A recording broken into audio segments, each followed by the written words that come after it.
नमस्कार दोस्तों हम लोग समीक्षा अधिकारी और सहायक समीक्षा अधिकारी के विगत वर्षों के प्रश्नों को देख रहे हैं और आज हम लोग जो है कि पर्यावरण खंड से जुड़े हुए प्रश्नों को देखेंगे अब तक जो विगत वर्षों में पूछे गए हैं। तो पहला जो टॉपिक है आज पर्यावरण का वो है पर्यावरण एवं सतत विकास। तो चलिए दोस्तों देर न करते हुए आज के सेशन की शुरुआत करते हैं। आप सबके सामने पहला सवाल है कि निम्न में से किस एक का संबंध पर्यावरणीय सुरक्षा से नहीं है। पहला ऑप्शन है धारणीय विकास, दूसरा ऑप्शन है गरीबी कम करना, तीसरा ऑप्शन है वातानुकूलन, चौथा ऑप्शन है कागज़ के थैलों का प्रयोग। तो दोस्तों इसका सही विकल्प है ऑप्शन बी गरीबी कम करना। गरीबी कम करना का जो है कि पर्यावरणीय सुरक्षा से संबंध नहीं है। देखिए धारणीय विकास एवं कागज़ के थैलों का प्रयोग पर्यावरणीय सुरक्षा के सकारात्मक पहलू से संबंधित है और वातानुकूलन का संबंध जो है ये पर्यावरणीय सुरक्षा के नकारात्मक पहलू से है, जबकि गरीबी कम करने से पर्यावरण पर नकारात्मक एवं सकारात्मक दोनों प्रभाव पड़ते हैं। दूसरे दृष्टिकोण से देखा जाए तो गरीबी का पर्यावरण से जो है कि अप्रत्यक्ष संबंध है, जबकि धारणीय विकास, कागज़ के थैलों का प्रयोग एवं वातानुकूलन का जो है कि पर्यावरण से प्रत्यक्ष संबंध है। तो इस तरह से प्रत्यक्ष संबंध में 3 आ जाएंगे और अप्रत्यक्ष संबंध जब देखेंगे तब गरीबी कम करना भी आ जाएगा। लेकिन इसमें पूछा है कि किसका संबंध जो है कि पर्यावरणीय सुरक्षा से नहीं है, तो इसमें सबसे उचित विकल्प यही गरीबी कम करना है। तो इसके साथ हम जाएंगे, इस तरह से ऑप्शन बी सही हो जाएगा। अगला सवाल है दोस्तों कि अपनी पुस्तक इंट्रोड्यूसिंग कल्चरल ज्योग्राफी में J.E. स्पेंसर एवं W.L. टॉमस ने विश्व को कितने सांस्कृतिक विश्व में विभाजित किया है। देखिए दोस्तों ये लेटेस्ट RO का जो प्री का एग्ज़ाम हुआ था 2016 का, उसमें पूछा है। तो इसमें ऑप्शन दिया है 9, 10, 11, 12। तो दोस्तों इसका सही जवाब है 11।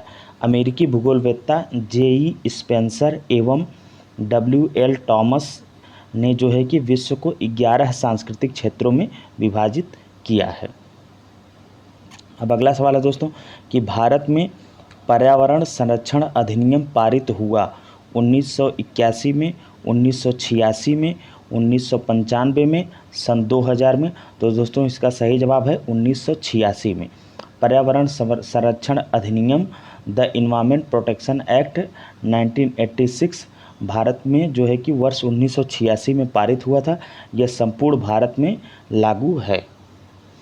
अब अगला सवाल है दोस्तों आप सबके सामने कि पृथ्वी शिखर सम्मेलन का आयोजन किया गया था काहिरा में, रियो में, डरबन में, क्योटो में। तो दोस्तों इसका सही जवाब है ऑप्शन बी रियो में। देखिए संयुक्त राष्ट्र संघ द्वारा पर्यावरण एवं सतत विकास पर पहला पृथ्वी शिखर सम्मेलन वर्ष 1992 में रियो डी जेनेरियो जो कि ब्राज़ील में है वहाँ पर हुआ था और जून 2012 में पृथ्वी शिखर सम्मेलन का आयोजन पुनः रियो डी जेनेरियो ब्राज़ील में किया गया, जिसे Rio+20 या सतत विकास पर संयुक्त राष्ट्र का सम्मेलन के नाम से जाना जाता है। पृथ्वी शिखर सम्मेलन 2022 का आयोजन स्टॉकहोम स्वीडन में किया गया था। चलिए दोस्तों अब अगला सवाल है आप सबके सामने कि वातावरण में सर्वाधिक प्रतिशत है ऑक्सीजन का, कार्बन डाइऑक्साइड का, नाइट्रोजन का, हाइड्रोजन का। तो दोस्तों इसका सही जवाब है नाइट्रोजन। देखिए वातावरण में सर्वाधिक प्रतिशत नाइट्रोजन का है। वायुमंडल में nitrogen, oxygen, argon, carbon dioxide इत्यादि गैसें उपस्थित रहती हैं। शुष्क वायु में घनत्व के अनुसार सर्वाधिक मात्रा में जो है कि नाइट्रोजन है। अब देखिए नाइट्रोजन हमारे वायुमंडल में कितना परसेंट है, तो नाइट्रोजन हमारे वायुमंडल में है 78.08%, ऑक्सीजन है 20.95%, आर्गन है 0.93%, कार्बन डाइऑक्साइड है 0.04%, नियॉन है 0.002% और हीलियम है 0.0005%। तो दोस्तों ये क्रम जो है कि कभी कभी पूछा जाता है, तो हमने जितना परसेंटेज बताया है वो आप लोग पेपर और पेन लेकर के जो है कि वो करिएगा, नोट डाउन कर लीजिएगा, पूछा जाता है।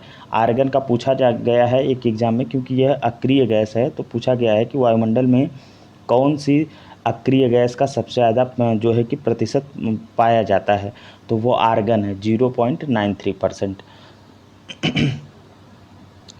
दोस्तों आप सबके सामने अगला सवाल है EPA का पूर्ण रूप है ये देखिए सन 2003 के एग्ज़ाम में पूछा गया था उत्तराखंड के समीक्षा अधिकारी, सहायक समीक्षा अधिकारी की परीक्षा में।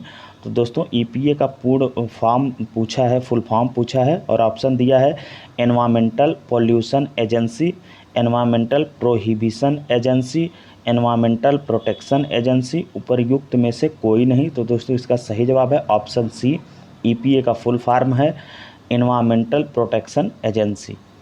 चलिए अब अगला सवाल है कि नीचे दो वक्तव्य दिए गए हैं जिसमें एक को अभिकथन A व दूसरे को कारण R कहा गया है। अब अभिकथन में देखिए क्या दिया है कि जीवमंडल एक खुला विवृत तंत्र का उदाहरण है, और कारण बता रहा है कि जीवमंडल में पदार्थ के प्रारंभिक निवेश के बाद पुनः नए पदार्थों का निवेश नहीं हो सकता, परंतु ऊर्जा के निवेश एवं बहिर्गमन पर कोई प्रतिबंध नहीं होता है। अधोलिखित कूटों में से सही उत्तर चुनिए। अब वही दिया है कि कथन और कारण दोनों सही है और एक दूसरे की सही व्याख्या कर रहे हैं, और कथन और कारण दोनों सही है परंतु सही व्याख्या नहीं है, और बता रहा है कि ए सही है, मतलब अभिकथन सही है, कारण गलत है, और चौथा विकल्प है कि अभिकथन गलत है और कारण सही है। तो दोस्तों इसका सही जवाब है ऑप्शन सी, मतलब अभिकथन सही है परंतु कारण गलत है।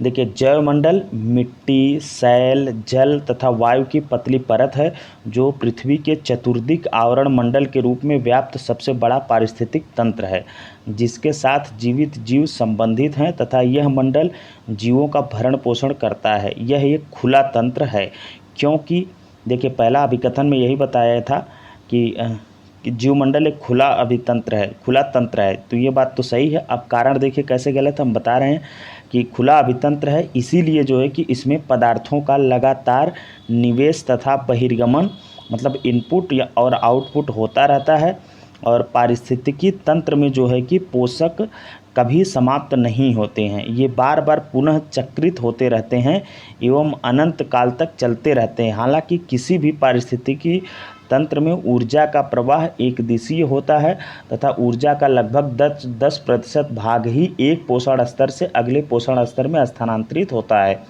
और पारिस्थितिकी तंत्र में ऊर्जा का निवेश तथा बहिर्गमन चलता रहता है। तो इस तरह से हम देखेंगे अभिकथन तो सही है लेकिन कारण गलत बता दिया, क्योंकि कारण में बोला है कि जीवमंडल में पदार्थ के प्रारंभिक निवेश के बाद पुनः नए पदार्थों का निवेश नहीं हो सकता है, जबकि ये बात गलत है, नए पदार्थों का भी निवेश होता है। अब अगला जो सवाल है दोस्तों वो टॉपिक है पारिस्थितिकी से, और आप सबके सामने पारिस्थितिकी टॉपिक से पहला सवाल है कि पारिस्थितिकी निम्नलिखित के बीच पारस्परिक संबंधों का अध्ययन है। ऑप्शन ए है जीव और वातावरण, ऑप्शन बी है मनुष्य और वन, ऑप्शन सी है मृदा और जल, ऑप्शन डी है पति और पत्नी। तो दोस्तों इसका सही जवाब है जीव और वातावरण, ऑप्शन ए सही है, क्योंकि पारिस्थितिकी जीव विज्ञान की एक शाखा है जिसमें जीव समुदायों तथा उनके वातावरण के मध्य पारस्परिक संबंधों का अध्ययन किया जाता है। अब अगला सवाल है दोस्तों कि पारिस्थितिकी पदछाप के माप की इकाई है। ऑप्शन ए है भूमंडलीय हेक्टेयर, नैनोमीटर, हॉपस क्यूबिक फुट और क्यूबिक टन। तो दोस्तों इसका सही जवाब है ऑप्शन ए भूमंडलीय हेक्टेयर। पारिस्थितिकी पदछाप के माप की जो इकाई है उसे भूमंडलीय हेक्टेयर कहते हैं। चलिए दोस्तों अब अगला जो सवाल है वो है कि पृथ्वी का सर्वाधिक बृहद पारिस्थितिकी तंत्र निम्नलिखित में से कौन है। ऑप्शन है जलमंडल, जीवोम, स्थलमंडल, जैवमंडल। तो दोस्तों इसका सही जवाब हो जाएगा ऑप्शन डी जैवमंडल। अगर जैवमंडल नहीं रहता दोस्तों तब हम जलमंडल पे जाते कि जैवमंडल से जो दूसरी सबसे छोटी बृहद पारिस्थितिकी तंत्र है वो है जलमंडल। देखिए दोस्तों जैवमंडल पृथ्वी का सबसे बड़ा बृहद पारिस्थितिकी तंत्र है। जैवमंडल एक आधारभूत ग्रहीय तंत्र होता है जिसके जैविक एवं अजैविक दो संगठक होते हैं। अन्य तीनों विकल्पों के जो है कि पारिस्थितिकी तंत्र जैवमंडल के अंतर्गत ही आते हैं। इस तरह से ऑप्शन डी जो है कि इसका सही जवाब हो जाएगा। अब अगला जो सवाल है दोस्तों वो है कि पारितंत्रों की घटती उत्पादकता के क्रम में उनका निम्नलिखित में से कौन सा अनुक्रम सही है।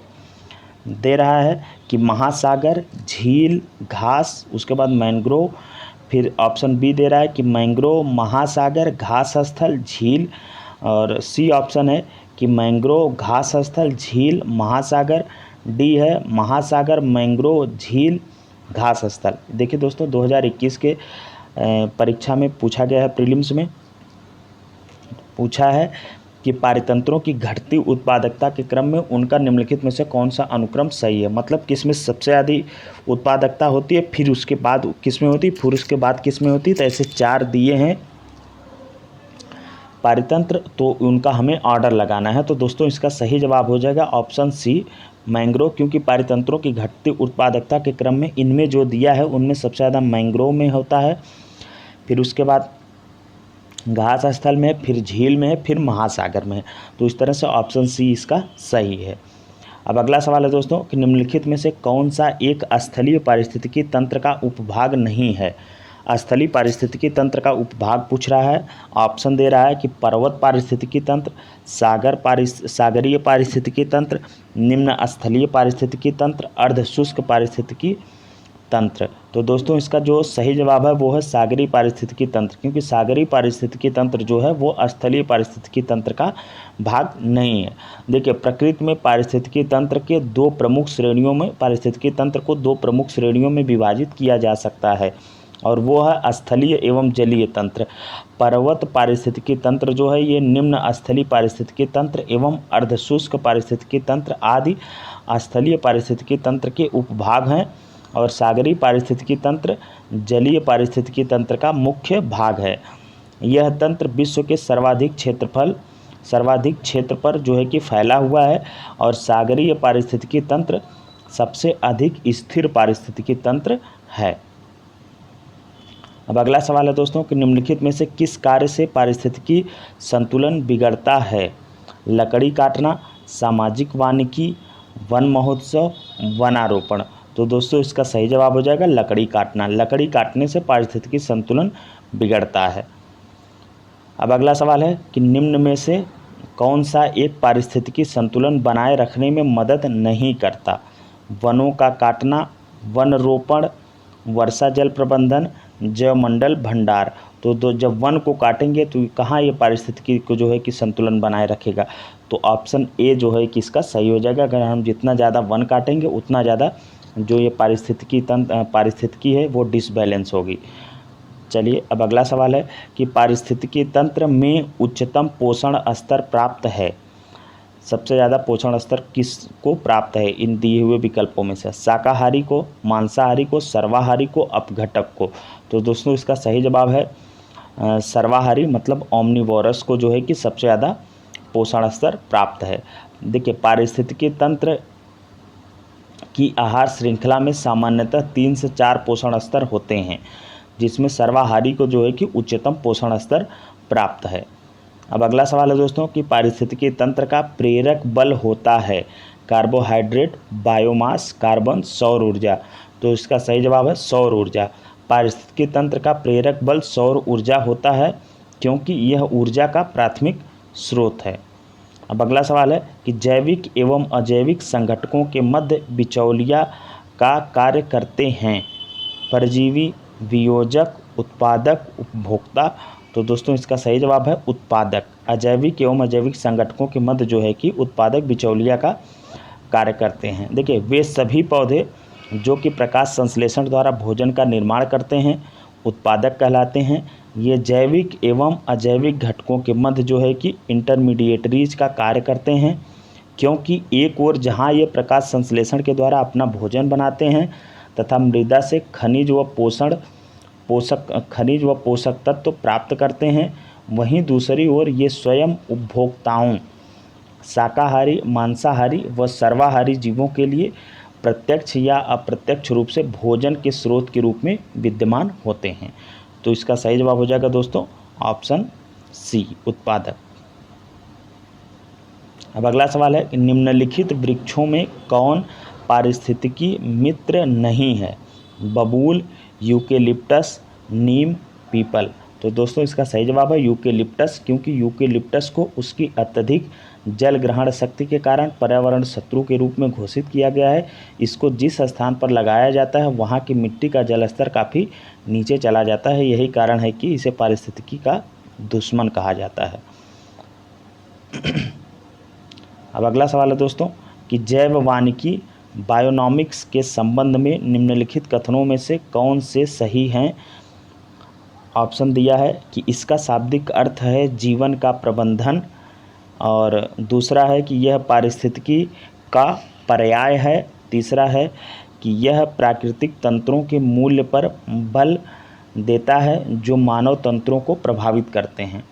अब देखिए कूट बनाया है, केवल एक सही है, एक और दो सही है, दो और तीन सही है, एक दो और तीन सब सही है। देखिए दोस्तों, ये 2001 के एग्ज़ाम में पूछा गया था और ये रिपीट करने की संभावना है क्योंकि काफ़ी अच्छा सवाल है और काफ़ी टाइम टेकिंग होगा ये पढ़ने में।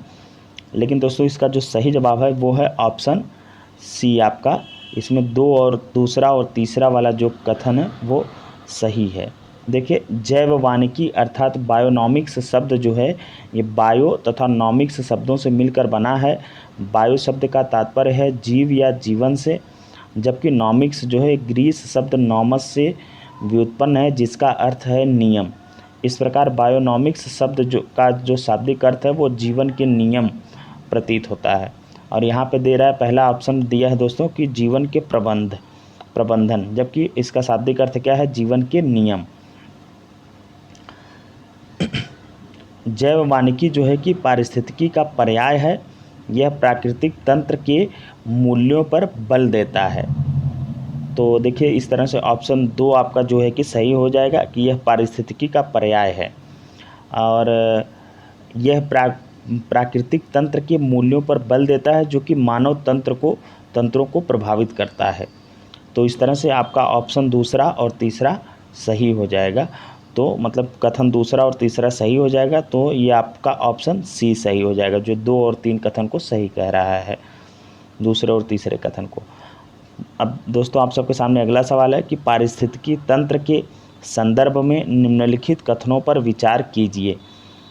पहला है कि स्वपोषी स्तर पर उत्पादन को प्राथमिक उत्पादकता कहा जाता है। दूसरा है कि द्वितीयक उत्पादक का संदर्भ परपोषी स्तर के उत्पादन से है। अब देखिए दे रहा है इसमें कि कौन सा सही है। केवल एक सही है, केवल दो सही है, एक और दो दोनों सही है, न तो एक और ना ही दो सही है। तो दोस्तों इसका सही जवाब है ऑप्शन सी, मतलब कि अभिकथन, मतलब ये स्टेटमेंट नंबर 1 और 2 दोनों सही है, क्योंकि पारिस्थितिकी तंत्र में जैविक संगठकों को 2 प्रमुख भागों में विभाजित किया गया है, स्वपोषी संगठक और परपोषी संगठक। तो जो स्वपोषी संगठक होते हैं वे जो है कि प्रकाश संश्लेषण तथा रसायन संश्लेषण द्वारा अपना आहार स्वयं निर्मित करते हैं। ये प्राथमिक पोषक या उत्पादक कहलाते हैं। इनके स्तर पर उत्पादन को जो है कि प्राथमिक उत्पादकता कहा जाता है। और परपोषी संगठक के अंतर्गत प्राथमिक, द्वितीयक एवं तृतीयक उपभोक्ता आते हैं। ये उपभोक्ता जो है कि परपोषी जंतु होते हैं जो स्वपोषी पौधों जैसे मतलब कि जो प्राथमिक उत्पादक होते हैं उनके द्वारा उत्पन्न जैविक तत्वों से अपना आहार ग्रहण करते हैं, और द्वितीयक उत्पादक के रूप में द्वितीयक उपभोक्ता परपोषी जंतुओं को आहार उपलब्ध कराते हैं। तो इस तरह से दोस्तों इसका दोनों कथन जो है कि सही है। अब अगला सवाल है आप सबके सामने, एक पारिस्थितिकी तंत्र में ऊर्जा की मात्रा एक पोषण स्तर से अन्य पोषण स्तर में स्थानांतरण के पश्चात बढ़ती है, घटती है, स्थिर रहती है, बढ़ सकती है या घट सकती है। तो दोस्तों इसका सही जवाब है कि घटती है, क्योंकि एक पोषण स्तर से दूसरे पोषण स्तर में जब ऊर्जा जाती है तो वो जो है कि उसका घटाव होता है। देखिए पारिस्थितिकी तंत्र में ऊर्जा का प्रवाह अजैविक प्रणाली से जैविक प्रणाली की दिशा में होता है। ऊष्मागतिकी के दूसरे नियम के अनुसार जब ऊर्जा एक पोषण स्तर से दूसरे पोषण स्तर में स्थान परिवर्तन करती है तब उसका कुछ ह्रास होता है, अर्थात हर पोषण स्तर पर उपलब्ध ऊर्जा की मात्रा घटती जाती है। इसलिए शीर्ष पोषण स्तर के मांसाहारियों को सबसे कम ऊर्जा की प्राप्ति होती है। चलिए दोस्तों अब अगला सवाल है कि पारिस्थितिकी तंत्र से संबंधित निम्नलिखित कथनों पर विचार कीजिए। अब पहला सवाल है, पहला स्टेटमेंट है कि पारिस्थितिकी तंत्र मतलब इकोसिस्टम शब्द का प्रयोग सर्वप्रथम एजी टांसले ने किया था। दूसरा है, जो जीव अपना भोजन स्वयं उत्पादित करते हैं उन्हें स्वपोषित कहते हैं। अब देखिए कूट बनाया है, नहीं, और भी हैं। तीसरा है स्टेटमेंट कि प्रकाश संश्लेषण की प्रक्रिया द्वारा उपभोक्ता अपने भोजन का उपभोग करता है। और चौथा स्टेटमेंट है कि वियोजक अकार्बनिक पदार्थ को कार्बनिक पदार्थ में परिवर्तित करते हैं। अब देखिए कूट बनाया है कि केवल 1 और 2 सही है, 1 और 3 सही है, 2 और 4 सही है, 3 और 4 सही है। तो दोस्तों इसका जो सही उत्तर है वो है ऑप्शन ए, केवल 1 और 2 सही है। देखिए पारिस्थितिकी तंत्र शब्द का जो सर्वप्रथम प्रयोग है वो एजी टांसले के द्वारा किया गया था। पारिस्थितिकी तंत्र के अंतर्गत जैविक संगठकों को 2 प्रमुख भागों में विभाजित किया गया है, स्वपोषित संगठक और परपोषित संगठक। स्वपोषित संगठक वे होते हैं जो प्रकाश संश्लेषण तथा रसायन संश्लेषण द्वारा अपना आहार स्वयं निर्मित करते हैं। अब देखिए तीसरा स्टेटमेंट क्या कह रहा है कि प्रकाश संश्लेषण की प्रक्रिया द्वारा उपभोक्ता अपने भोजन का उपभोग करते हैं, जबकि उपभोग नहीं करते हैं, जबकि वो क्या करते हैं, अपना भोजन बनाते हैं। तो इस तरह से तीसरा स्टेटमेंट जो है कि गलत हो जाएगा।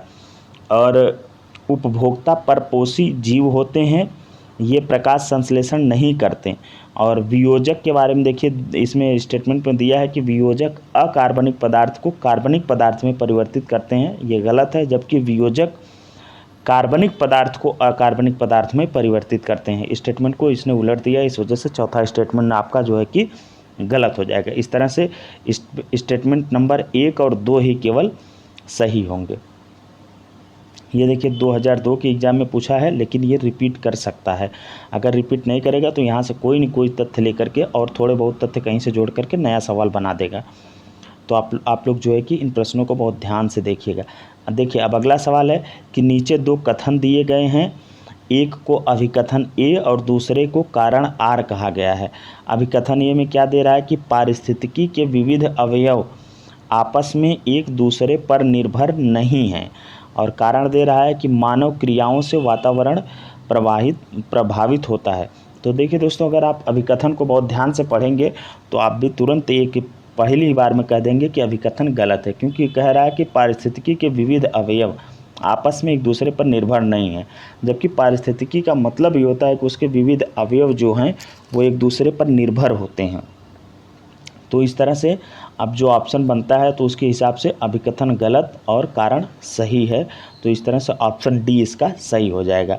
देखिए पारिस्थितिकी के जो विविध अवयव होते हैं वो आपस में एक दूसरे पर निर्भर होते हैं, और मानव क्रियाओं के द्वारा जो है कि पर्यावरण प्रभावित होता है। तो इस तरह से आपका चौथा ऑप्शन सही होगा, क्योंकि अभिकथन गलत है और कारण सही है। चलिए दोस्तों, अब अगला जो सवाल है वो जैव विविधता नामक टॉपिक से। तो आप लोगों को प्रीवियस ईयर क्वेश्चन एनालिसिस करने से एक चीज़ ये लगा होगा कि हमने 2 चैप्टर पर्यावरण के कर लिए। पहला चैप्टर जिसमें से था, आपको मैं दिखा रहा हूँ, पहले चैप्टर का नाम था, देखिए पहले चैप्टर का नाम था पर्यावरण एवं सतत विकास। तो आप लोगों ने देखा इससे नंबर ऑफ क्वेश्चन अब तक जो है कि केवल 7 बने हैं। दिखा दे रहे हैं आपको, हाँ देखिए 7 क्वेश्चन केवल इससे बने हैं। जो पारिस्थितिकी चैप्टर है, जो सेकंड चैप्टर आपका है, पारिस्थितिकी चैप्टर से आपने देखा कि 16 क्वेश्चन बने हैं। देखिए 16 क्वेश्चन। तो इस तरह से आपके लिए कौन सा चैप्टर ज़्यादा इम्पॉर्टेंट है, उसको कितनी समझ के साथ, कितनी गहराई के साथ हमें पढ़ना है, ये जो है कि प्रीवियस ईयर क्वेश्चन का एनालिसिस करने से समझ में आ जाता है। देखिए 16 क्वेश्चन जो है कि इस एक चैप्टर से हैं अब तक की पूछी गई परीक्षाओं में। तो पारिस्थितिकी इकोसिस्टम वाला चैप्टर हमारे लिए जो है कि कितना इम्पोर्टेंट है। अब अगला चैप्टर है बायोडाइवर्सिटी, जैव विविधता से। चलिए देखते हैं इससे जो पहला सवाल बना है वो क्या है। पहला सवाल है कि जैव विविधता को परिभाषित किया जाता है। ऑप्शन बनाया है किसी पर्यावरण में विभिन्न प्रजातियों की श्रेणी, दूसरा है किसी पर्यावरण में रोजाना और मौसमी परिवर्तन, तीसरा है कि एक प्रजाति की दूसरी प्रजाति से भिन्नता, और चौथा है कि विभिन्न घटकों का किसी पर्यावरण पर प्रभाव। तो दोस्तों इसका जो सही ऑप्शन है, जो सबसे सटीक ऑप्शन है जैव विविधता की परिभाषा, वो है किसी पर्यावरण में विभिन्न प्रजातियों की श्रेणी।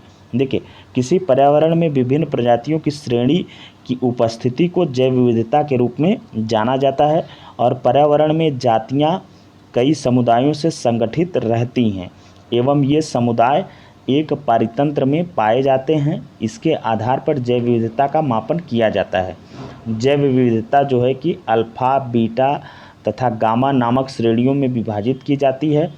यह संकल्पना व्हिटेकर द्वारा जो है कि सर्वप्रथम 1960 में प्रस्तुत की गई थी, जिसे उन्होंने 1972 में व्याख्यायित और जो है कि परिवर्धित किया, मतलब व्याख्यायित किए फिर उसको बढ़ावा दिए। अब जो अगला सवाल है दोस्तों वो है कि भारतीय राष्ट्रीय जैविक विविधता प्राधिकरण स्थापित किया। देखिए वो सवाल जो काफ़ी अच्छा सवाल था, ये देखिए 2014 में पूछा गया है, तो ऐसे सवालों के लिए आप लोग पुनः तैयार रहिए। देखिए अब अगला सवाल है कि भारतीय राष्ट्रीय जैविक विविधता प्राधिकरण स्थापित किया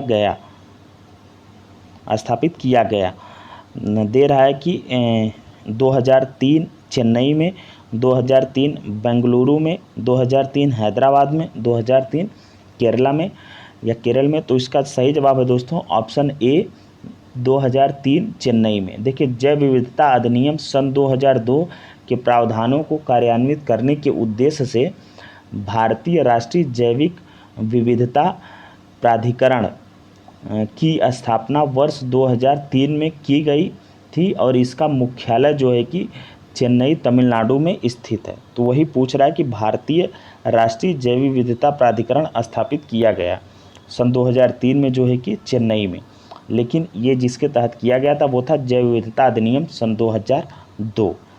तो अगली बार यही सवाल में आपसे पूछा जा सकता है कि जैव विविधता अधिनियम कब पारित हुआ था, तो आप इसके लिए तैयार रहिएगा सन 2002। या यही पूछ सकता है कि जैव विविधता अधिनियम का जो है जैव विविधता इसका जो है कि मुख्यालय कहाँ है, तो चेन्नई में है।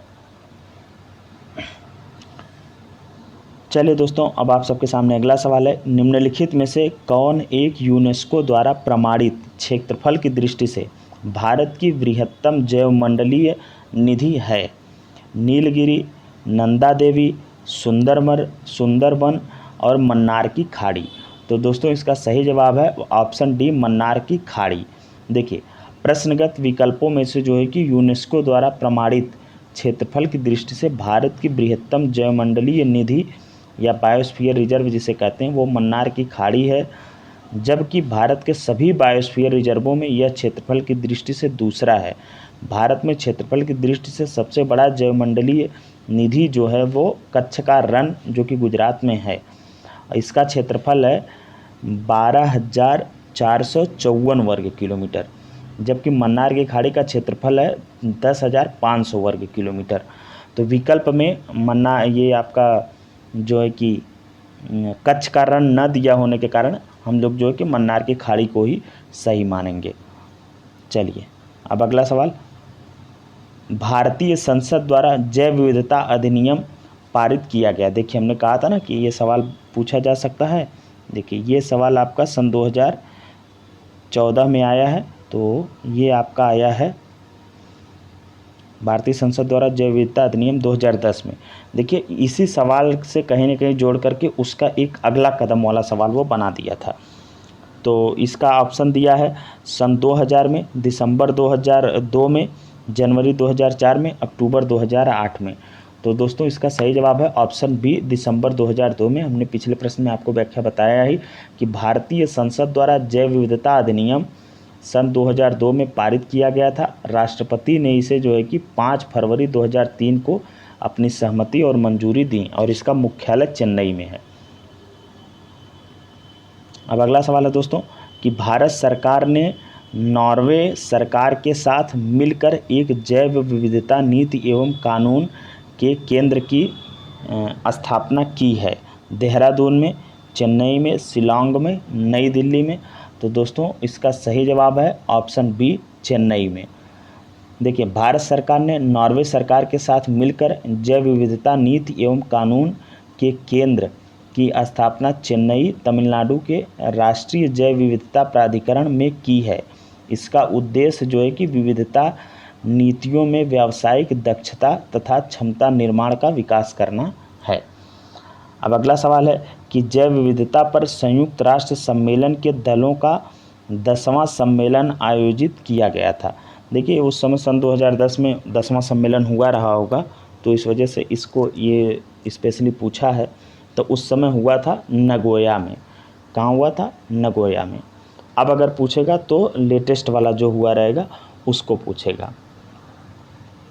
तो आप लोग तैयार रहिएगा कि जैव विविधता पर संयुक्त राष्ट्र के दलों का जो सम्मेलन होता है वो लेटेस्ट वाला कहाँ हुआ है। तो उस समय जो 10वां हुआ था वो हुआ था नगोया में। अब अगला सवाल है दोस्तों कि जैव विविधता के संदर्भ में निम्नलिखित में से कौन सा क्षेत्र हॉटस्पॉट माना जाता है। ऑप्शन है गंगा का मैदान, पूर्वी हिमालय, गुजरात, मध्य भारत। तो इसका सही जवाब है दोस्तों पूर्वी हिमालय। देखिए हॉट स्पॉट जो होता है, हॉट स्पॉट शब्द का सर्वप्रथम प्रयोग नॉर्मन मायर्स ने 1988 में किया था। और हॉट स्पॉट ऐसे स्थान को कहा जाता है जहां पर जातियों की पर्याप्तता तथा स्थानीय जातियों की अधिकता पाई जाती है, लेकिन साथ ही इन जीव जातियों के अस्तित्व पर निरंतर संकट भी बना हुआ है। जैव विविधता के संदर्भ में भारत में पश्चिमी घाट, पूर्वी घाट श्रृंखला, म्यांमार भारत सीमा एवं सुंडालैंड को हॉट स्पॉट माना जाता है। अंडमान निकोबार द्वीप समूह म्यांमार भारत सीमा वाले क्षेत्र तथा सुंडालैंड का भाग है। अब अगला सवाल है दोस्तों कि भारत में निम्नलिखित में से किसे एक जैव विविधता हॉटस्पॉट माना जाता है। अब देखिए ये सवाल बना था सन 2010 में और ये आपका बना है 2021 में। तो पिछले ये प्रश्नों का साइंटिफिक अध्ययन करना कितना ज़्यादा ज़रूरी है, कहाँ से देखिए सवाल रिपीट करता है। अब अगला इसमें ऑप्शन देखिए बनाया है कि अरावली पहाड़ियाँ, पश्चिमी घाट, पूर्वी घाट, सिंधु गंगा मैदान। तो दोस्तों इसका जो सही जवाब है वो है पश्चिमी घाट। भारत में निम्नलिखित में से किस एक जैव विविधता किसे जो है कि एक जैव विविधता हॉटस्पॉट माना जाता है। तो इसमें पश्चिमी घाट जो है कि सही है। चलिए दोस्तों अब अगला जो टॉपिक है वो है आपका हरित गृह प्रभाव एवं जलवायु परिवर्तन से, मतलब ग्रीन हाउस इफेक्ट और क्लाइमेट चेंज नामक टॉपिक से। इससे जो पहला सवाल है वो है कि निम्नलिखित में से कौन सा भारत सरकार की जलवायु कार्य योजना क्लाइमेट एक्शन प्लान के 8 मिशन में सम्मिलित नहीं किया गया है। नहीं किया गया था।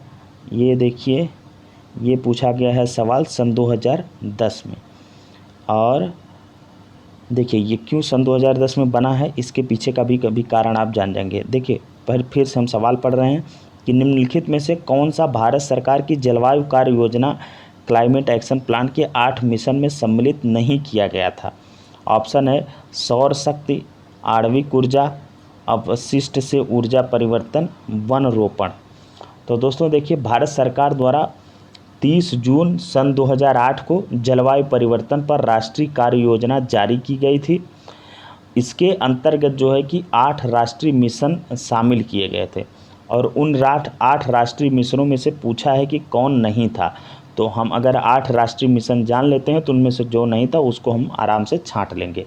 तो देखिए उन 8 राष्ट्रीय मिशनों में से जो पहला था वो था राष्ट्रीय सौर मिशन।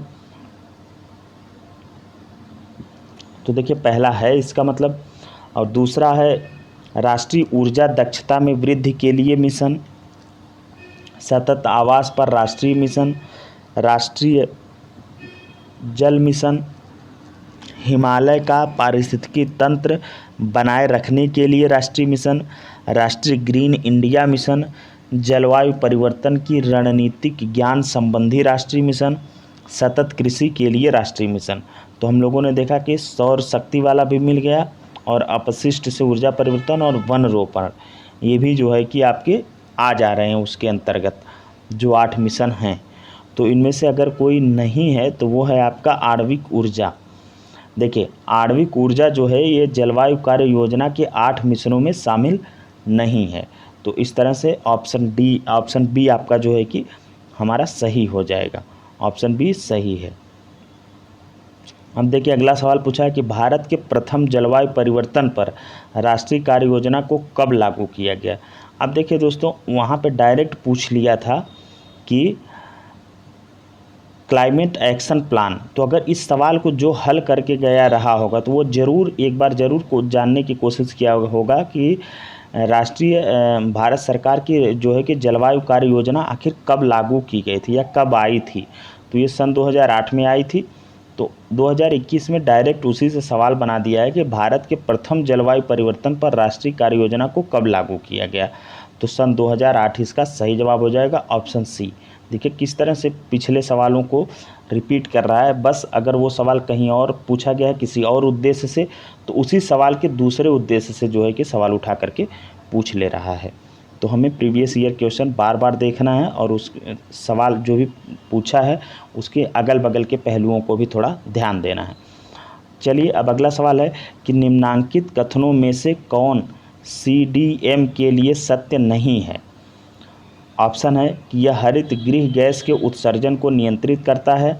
ऑप्शन है अगला कि यह ग्लोबीय तापीकरण को कम करता है। सी है क्योटो प्रोटोकॉल ने इसके सतत विकास के आकलन के लिए सुझाव दिया है। डी है यह विकसित देशों को विकासशील देशों की परियोजनाओं में पूंजी लगाने का निषेध जो है कि करता है। तो दोस्तों इसका जो सही जवाब है, इसमें से पूछा है कि निम्नांकित कथनों में से कौन CDM के लिए सत्य नहीं है।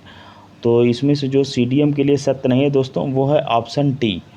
ऑप्शन डी मतलब यह विकसित देशों को विकासशील देशों की परियोजनाओं में पूंजी लगाने का निषेध करता है। तो यही सही नहीं है। अब देखते हैं हम लोग कि CDM क्या है। देखिए CDM क्लीन डेवलपमेंट मिशन, ये जो है कि ग्लोबल वार्मिंग में कमी के लिए हरित गृह गैस उत्सर्जन को नियंत्रित करने की प्रणाली है जो क्योटो प्रोटोकॉल के तहत सामने आई थी। इसके अंतर्गत वनीकरण, कार्बन सिंक, अन्य देशों में कार्बन न्यूनीकरण की परियोजनाएं आती हैं। यह वैश्विक तापन को कम करने में सहायक है। इस प्रणाली के तहत विकसित देश विकासशील देशों में कार्बन उत्सर्जन कम करने वाली परियोजनाओं में पूंजी लगाकर कार्बन क्रेडिट जो है कि प्राप्त कर सकते हैं। तो दोस्तों देखिए ये सवाल आपका पूछा, काफ़ी अच्छा सवाल है। ये पूछा है सन 2001 के सवाल में, सन 2001 के वर्ष में निम्नांकित कथनों में से कौन सा ये CDM से संबंधित पूछा है। तो अब हमें CDM को थोड़ा सा अच्छे से और पढ़ के जाना है ताकि ये अगली बार अगर रिपीट करे तो हम जो है कि कहीं से इसके थोड़ा बहुत अगल बगल घुमा के रिपीट करें तो हम इस सवाल को जो है कि हल करने के लिए तैयार रहें। चलिए अब अगला सवाल है कि निम्नलिखित में से कौन एक हरित गृह गैस नहीं है। Oxygen, carbon dioxide, chlorofluorocarbon, methane. तो इनमें से जो आपका हरित गृह गैस नहीं है वो है ऑक्सीजन। देखिए प्रश्नगत विकल्पों में जो है कि ऑक्सीजन हरित गृह गैस नहीं है। हरित गृह गैसें वायुमंडल में उपस्थित वह गैसें होती हैं जो तापीय अवरक्त विकिरण की सीमा के अंतर्गत विकिरणों का अवशोषण एवं उत्सर्जन करती हैं। और पृथ्वी के वायुमंडल में पाई जाने वाली प्रमुख ग्रीन हाउस जो गैसें हैं वो है जलवाष्प, carbon dioxide, methane, nitrous oxide और क्लोरोफ्लोरोकार्बन। चलिए अब अगला सवाल है ग्लोबल वार्मिंग के परिणाम स्वरूप। अब देखिए उस भूमंडलीय उष्णता जिसे इंग्लिश में ग्लोबल वार्मिंग कहते हैं, पूछ रहा है कि उसके परिणाम स्वरूप सार्वभौमिक संपर्क बेहतर हो गए।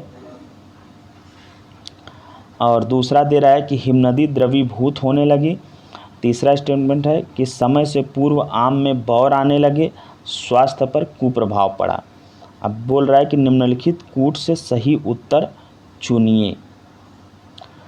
पहला बनाया है कि 1 2 3 सही है, बी है 2 3 4 सही है, सी है 1 2 4 सही है और डी है 1 3 4 सही है। तो दोस्तों इसका जो सही जवाब है वो है ऑप्शन बी, मतलब कि स्टेटमेंट 2 3 और 4 सही हैं।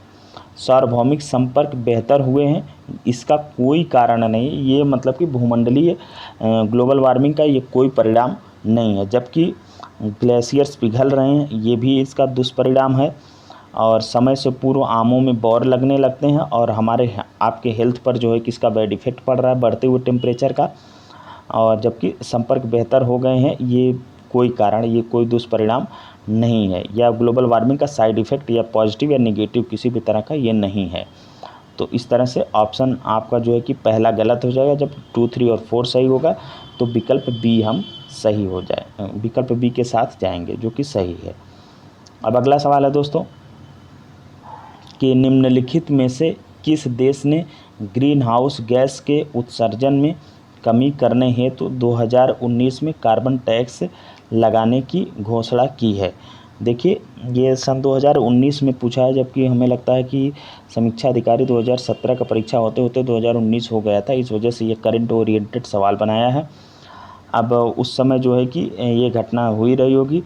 तो ऑप्शन दिया है थाईलैंड, चीन, सिंगापुर, मलेशिया। तो दोस्तों इसका सही जवाब है सिंगापुर, क्योंकि फरवरी 2018 में सिंगापुर सरकार ने घोषणा की थी कि वह अपने ग्रीन हाउस गैस उत्सर्जन में कटौती करने के लिए वर्ष 2019 से एक कार्बन टैक्स जो है कि लागू करेगी। 2018 में ही घोषणा कर दी थी फरवरी में कि हम 2019 से ऐसा कदम उठाएंगे। तो ये परीक्षा में लगता है सन 2018 में हुई रही होगी, इस वजह से ये सवाल बना है करंट को ध्यान में रखते हुए। चलिए दोस्तों, अब जो अगला टॉपिक है आपका वो है ओजोन परत क्षरण। देखते हैं, इससे पहला जो सवाल बना है कि ओजोन परत अवस्थित है क्षोभ मंडल में, समताप मंडल में, मध्य मंडल में, आयन मंडल में।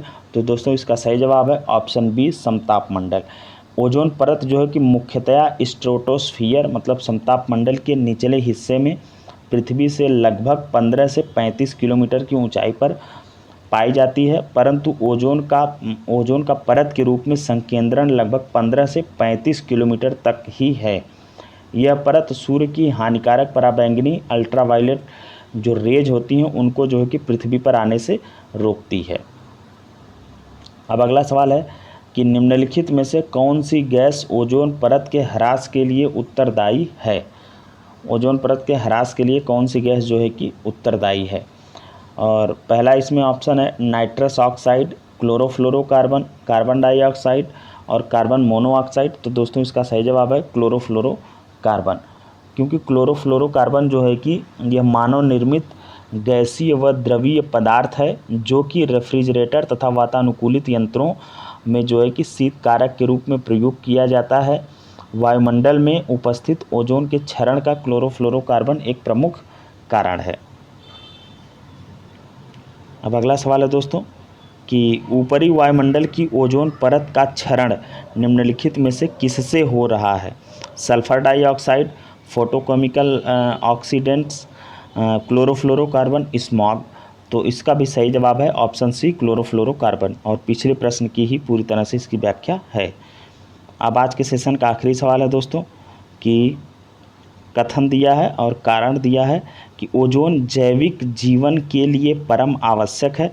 कारण बता रहा है कि ओजोन परत पृथ्वी को उच्च ऊर्जा विकिरण से संरक्षित करती है। नीचे दिए हुए कूट चुनिए, वही वाला कूट कि ये मतलब कथन और कारण दोनों सही है और सही व्याख्या कर रहे हैं। कथन और कारण दोनों सही, परंतु सही व्याख्या नहीं कर रहे हैं। कथन गलत है, कारण सही है, और कारण सही है, कथन गलत है।